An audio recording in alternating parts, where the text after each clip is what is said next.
అడ్డడ్డడ్డడ్డే పొత్తులు ధర్మాలు గురించి మన పవన్ కళ్యాణ్ స్టార్ గారికి, మన పవర్ స్టార్ ఫ్లవర్ స్టార్ ఈయనకి పొత్తులు ధర్మాలు చంద్రబాబు నాయుడు గారు తప్పిపోయారని చెప్పేసి ఆగ్రహావేశాలు వచ్చేసాయి. చాలా అలకబోనేశాడు. వెంటనే నువ్వు 2 ప్రకటిస్తే నేను 2 ప్రకటిస్తా అని చెప్పేసి 2 స్థానాల్లో అభ్యర్థులను ప్రకటించేశాడంట. ఇది ఎంత విచిత్రమో కదా. కాకపోతే ఈయనకి తెలియంది ఏంటంటే, ఈ చంద్రబాబు నాయుడు పొత్తులు ధర్మాలు ఇలాంటివి ఆయన దగ్గర ఉండవన్న సంగతి మనం ఎప్పుడో చెప్పాం. కానీ ఈయనకు అర్థం కాదు కదా. ఈయన 5 సార్లు ఇంటర్లో 5 గ్రూపులు చదివాడు. ఎక్కడెక్కడో పుట్టాడు. 2 లక్షల పుస్తకాలు చదివాడు.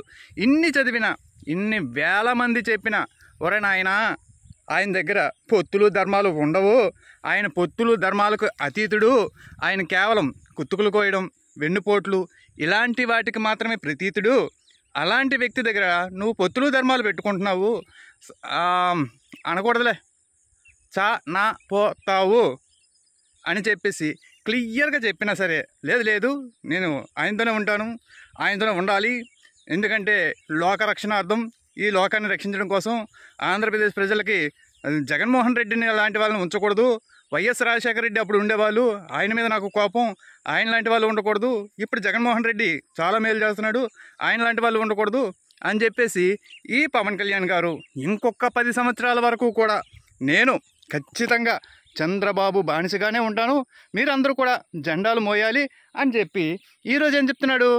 పాపం పొత్తు ధర్మాన్ని చంద్రబాబు నాయుడు అబ్బబ్బబ్బబ్బబ్బ పొత్తు ధర్మాన్ని తప్పాడు కాబట్టి నేను కూడా ధర్మాన్ని తప్పుతున్నా. అరే అనకూడదు. నీకు తెలియంది ఏంటంటే అజ్ఞాని, నీకు ఎప్పటి నుంచో చెప్తున్నావు, నాలాంటి వాడు, నేను ఒక ఎమ్మెల్యేని కాదు, ఒక ఎంపీని కాదు, ఏ పదవిలో కూడా లేను, అయినప్పటికీ రాజకీయాల మీద ఒక అవగాహన ఉన్న వ్యక్తిగా నేను కూడా ఎప్పటి నుంచో చెప్తున్నా, అధికారంలోకి అంటే పొరపాటున మీరు ఆయన కలిసి ఏదో లాభపడి ఏదో ఒక కష్టపడి అధికారంలోకి కనుక వస్తే మరుసటి రోజే, లేదంటే 2 రోజుల తర్వాత, లేదంటే 1 వారం రోజుల తర్వాత పీఠం ఎక్కించడానికి లోకేష్ని సీఎం అభ్యర్థిగా ప్రకటిస్తే నువ్వు ఏం ఈకుతావు? క్లియర్. ఇప్పుడంటే ఆయన 2 స్థానాలు ప్రకటించాడు, నువ్వు 2 స్థానాలు ప్రకటించేసావు. మరి అప్పుడేం చేస్తావు? నీ ఎమ్మెల్యేలని నువ్వు ఎంతమంది అయితే గెలిపించుకున్నావు అనుకుందాం, ఒక 2 3 గెలిపించుకుందాం అనుకుందాం, వాళ్ళని అప్పుడు ఆయన లాగేసుకుంటే, కొనుక్కుంటే నువ్వు ఏం చేస్తావు? ఇది మా ప్రశ్న. దీనికి సమాధానం చెప్పు. అంటే ఇప్పుడంటే 2 ఎమ్మెల్యేలని ప్రకటించేస్తే నువ్వు ప్రకటించేయడం అది గొప్ప కాదు. అప్పుడు నువ్వేం చేయగలుగుతావు ఇప్పుడు చెప్పు. మేము గెలిచిన తర్వాత ఏం చేయాలో మాకు తెలియదా? మీరు అందరూ ఓట్లు వేయండి, ముందు మీరందరూ ఓట్లు వేస్తే అప్పుడేం చేయాలో మేము చూసుకుంటాం. ఏం చేస్తావు నువ్వు? చంద్రబాబు నాయుడు రాజకీయాలు మాకు తెలియదు కాదు కదా. నీకంటే మోజు, నీకంటే రోకు, ఆయనంటే రోకు కాబట్టి, ఆయనంటే మోజు కాబట్టి, నీకు చాలా చాలా చాలా ఇష్టం కాబట్టి ఆయన ఏం చేసినా నీకు ఇష్టమే, ఎంతవరకు లోపల వరకు దింపినా నీకు ఇష్టమే. కాకపోతే నష్టపోయేది ఆంధ్ర రాష్ట్రం కదా. మరి నీ పరిస్థితి ఏంటి? నువ్వేమో సింపుల్గా చెప్పేసి దిగేస్తావు.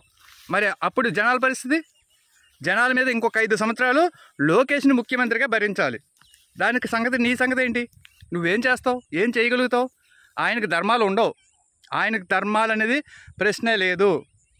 నీకు ఇప్పుడు బీజేపీ నుంచి మళ్ళీ పిలుపు వస్తుందని, లేదు టైట్ అవుతుందని, లేదు నీ పార్టీ వాళ్ళు కానీ, నీ తాలూకా ఎవరు నీ కుల సంఘాలు కానీ నిన్ను ఎదిరిస్తున్నాయని చెప్పేసి నువ్వు ఇప్పుడు చంద్రబాబు నాయుడు మీద ఏదో ఒక అక్కసు వెలగొక్కి ఇప్పుడు మళ్ళీ వ్యతిరేకించి అలా చేస్తుంటే దేని గురించి అనుకోవాలి?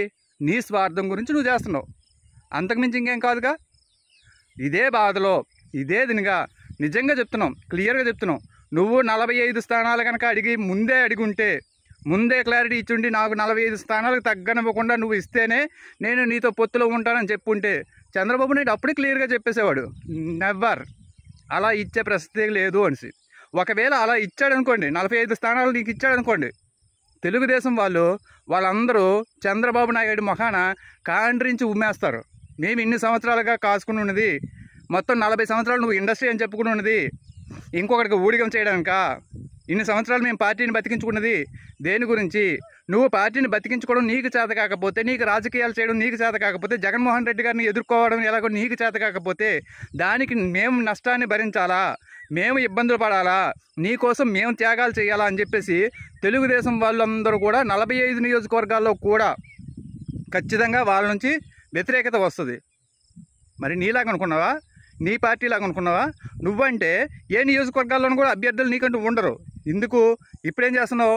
ఇప్పుడు ఉదాహరణ చెప్తున్నాను, మళ్ళీ చెప్తున్నా, మొన్న చెప్పాను మళ్ళీ చెప్తున్నా. ముద్రగడ పద్మనాభం గారిని నువ్వు చేర్చుకున్నావు అనుకుందాం, పార్టీలో చేర్చుకున్నావు అనుకుందాం. రాపాక వరప్రసాద్ ఆయన ఏం చేశారు? గెలిచిన వెంటనే వైఎస్ఆర్సీపీలోకి వెళ్ళిపోలేదా? ఇప్పుడు ముద్రగడ గారు గెలిచిన వెంటనే వైఎస్ఆర్సీపీలోకి వెళ్ళిపోరని గ్యారంటీ ఉందా? వంశీకృష్ణ యాదవ్ ఏం చేస్తున్నాడు? ఆయన ఎమ్మెల్సీగా వైఎస్ఆర్సీపీలో వెలుగొందుతూ ఇప్పుడు అవకాశం రాగానే నీ పార్టీలోకి వచ్చేసిన వాడు రేపు పొద్దున మళ్ళీ వైఎస్ఆర్సీపీలోకి వెంటనే జంప్ అవ్వడని నీకేమైనా గ్యారంటీ ఉందా? ఏం చేయగలుగుతావు? వీళ్ళందరినీ చేర్చుకొని వీళ్ళందరికీ నువ్వు సీట్లు ఇచ్చేసి తెలుగుదేశం తరపున అంటే నీకంటూ ఒక ప్రత్యేకించి నీ పార్టీ కోసం నమ్ముకున్న వాళ్ళకి న్యాయం చేయాల్సిన అవసరం లేదా?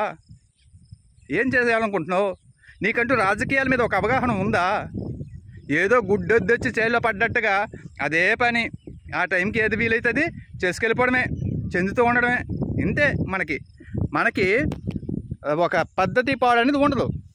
నేను చెప్తున్నది ఏంటంటే, నీకంటూ ఖచ్చితంగా నిన్ను నమ్ముకున్న వాళ్ళని కనీసం ఒక 10 మందిని, ఒక 15 మందిని, 15 నియోజకవర్గాలు ఖచ్చితంగా నువ్వు నీ స్వంత బలంతో గెలిపించుకునేలాగా పరిస్థితిని నువ్వు క్రియేట్ చేసావా?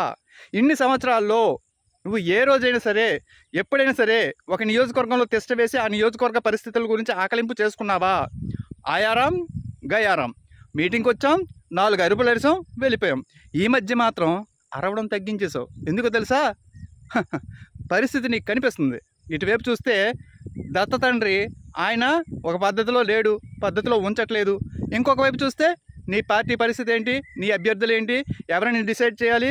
అసలు బీజేపీతో వెళ్ళాలా, బీజేపీని చంద్రబాబు నాయుడు దగ్గరికి తీసుకురావాలా, నీవు వెళ్ళి బీజేపీలో చేరిపోవాలా? నీ జనసేనని బీజేపీలో విలీనం చేసేయడం అనేది ఖచ్చితంగా జరుగుతుంది. దాని గురించే మేమందరం చూస్తున్నాం. ఖచ్చితంగా చూస్తావు. అలా చేస్తేనే నీకు లైఫ్ ఉంటుంది. అలా చేయలేదనుకో, జనసేన ఇప్పుడు కాదు కదా, 2029 కాదు కదా, జీవితంలో ఒక్క సీటు కూడా గెలవదు. అర్థమైందా? అది ఫ్రెండ్స్, మీకు గనక ఈ వీడియో నచ్చినట్లయితే తప్పనిసరిగా లైక్ చేయండి.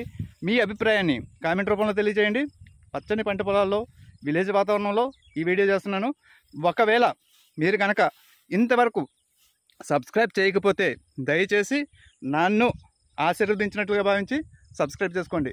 మనం ఆల్రెడీ 50,000 సబ్స్క్రైబర్స్ దాటిపోయి 52,000 సబ్స్క్రైబర్స్ దగ్గరలో ఉన్నాం కాబట్టి దయచేసి మీ ఆశీస్సులు అందించండి. Thank you so much. Bye.